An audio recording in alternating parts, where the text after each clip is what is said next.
Green Party 2024 presidential candidate Cornel West weighed in on this week's high-stakes NATO summit meeting, where he called for an end to the alliance. In a press release issued Wednesday, West argued a path for peace is needed, not one for a NATO membership, further writing, quote, "Instead of seeking a negotiated solution to Russia's criminal invasion provoked by NATO expansion and nuclear-capable missiles, NATO's been shunning peace talks and threatening Russia, violating its 1990 pledge not to move 1 inch to the east."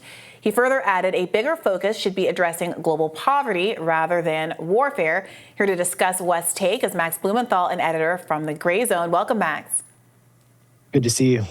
Now, perhaps unsurprisingly, when Cornel West tweeted this out, his response from noted anti-war advocate Keith Olbermann was F off.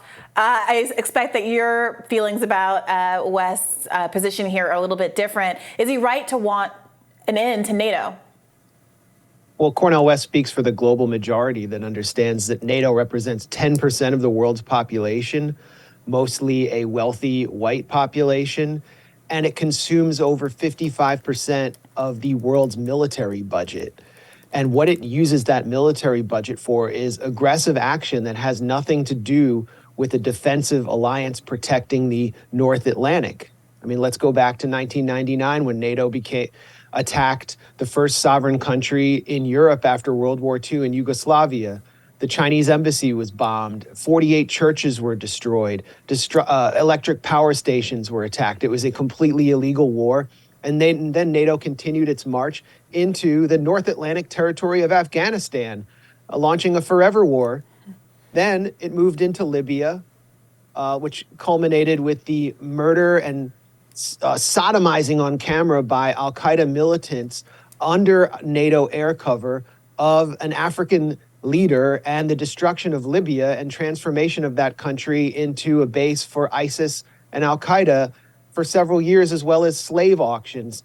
This is what NATO has become. And what we've seen at Vilnius is NATO attempting to expand into the Indo-Pacific with a global NATO that's going to bring German troops into training sessions, 30,000 of them with Australia. They attempted to bring a command center to Tokyo, Japan, which actually rankled the French president, Emmanuel Macron, who said this has nothing to do with the North Atlantic. So what NATO is doing is actually upsetting the security architecture of Europe that prevailed before the Cold War. And it's also done so by expanding constantly towards Russian borders in violation of a stated agreement between Mikhail Gorbachev and the George H.W. Bush administration, something that none other than George Kennan, the architect of the U.S. national security state, warned would be a recipe for World War III. And here we are on the brink of that right now. But I guess how would you respond to the argument that, look, we can't go back in time? I mean, I think I agree with the things you're pointing out, that these were bad policy decisions, that the expansion of NATO exacerbated, the situation that Ukraine now finds itself in, and that, leaving Ukraine dangling was like, well, maybe we'll have them join NATO, but actually not have them join NATO led to this middle ground where Russia felt aggrieved upon, but could actually invade Ukraine because they weren't in NATO. So I take all of that, but for the sake of argument, what would you respond to the concern that disbanding NATO now would just allow Russia to invade perhaps more of its neighbors?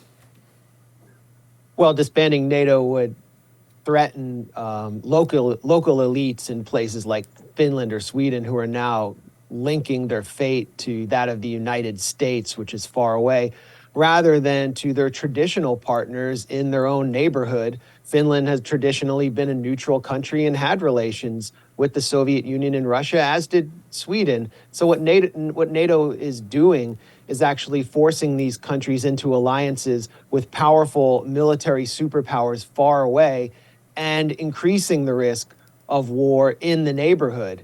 That's the problem here. And I actually, for the first time, kind of feel sorry for Vladimir Zelensky. I mean, look at what he did. He broke negotiations in April 2022 with Vladimir Putin that could have prevented this slaughterhouse. Boris Johnson was parachuted into Kiev on NATO's behalf, and he agreed to break the negotiations and shovel tens of thousands of the flower of Ukraine's youth, and now 50-something men, into a slaughterhouse to fulfill neoconservative fantasies of bludgeoning and balkanizing Russia.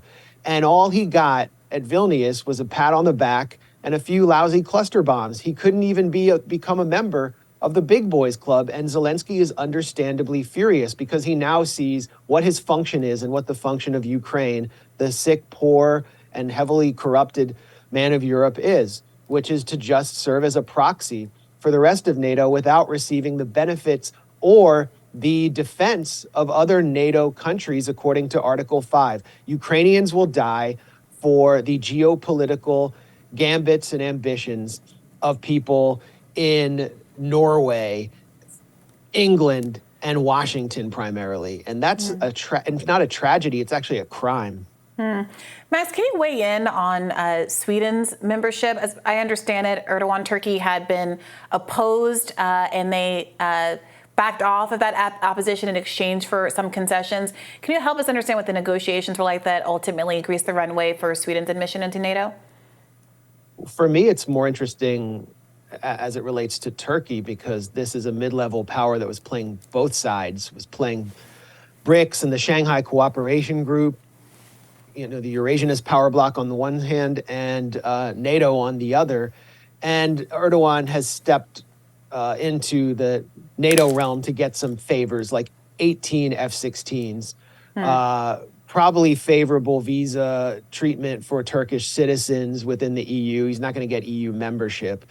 And lots of other military goodies.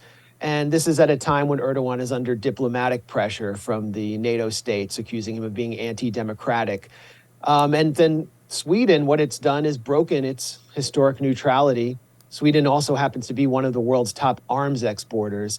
But I think you could draw a straight line from the assassination of Olof Palme, the social democratic Swedish leader in 1986, probably by Mossad or Afrikaner South African agents because of his role in fostering ties between Sweden and the Palestinian Liberation Organization, the African National Congress, and all sorts of groups across the global South, but also his ties, his role in maintaining Sweden's neutrality. You can draw a straight line between that and the Sweden of today, which has completely cast its lot with Washington at a time when U.S. empire is in decline. And I think it's a very dangerous move for Sweden to make. Russia is a lot closer to Sweden than the United States is.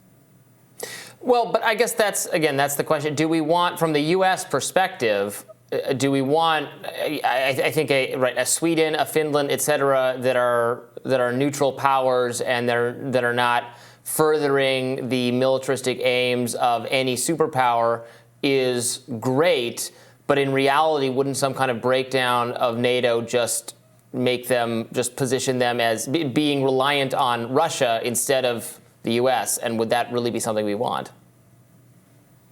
Well, I don't think Russia seeks the dependence the way the United States does, simply because it doesn't have the military and economic capacity to impose its will on those countries.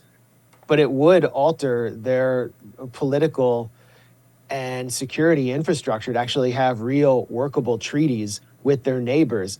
Well, what they should do is take a look at what happened to Ukraine. Ukraine was NATOized since 2014. The U.S.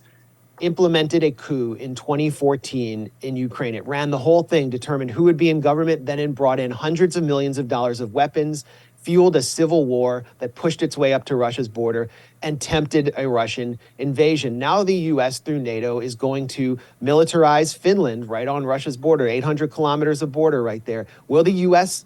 get involved and actually defend that border? No, because look at what it did to Ukraine. It has completely left them out in the cold. And so I think it's better for these countries to actually have treaties and to treat Europe as a power of its own instead of to adopt this transatlanticist mentality where everything comes back to Washington, and Washington sets the so-called rules-based order, which simply means you follow the rules and we give the orders. Max, thank you so much for joining us. Your perspective is really valuable. Thanks a lot, Brianna.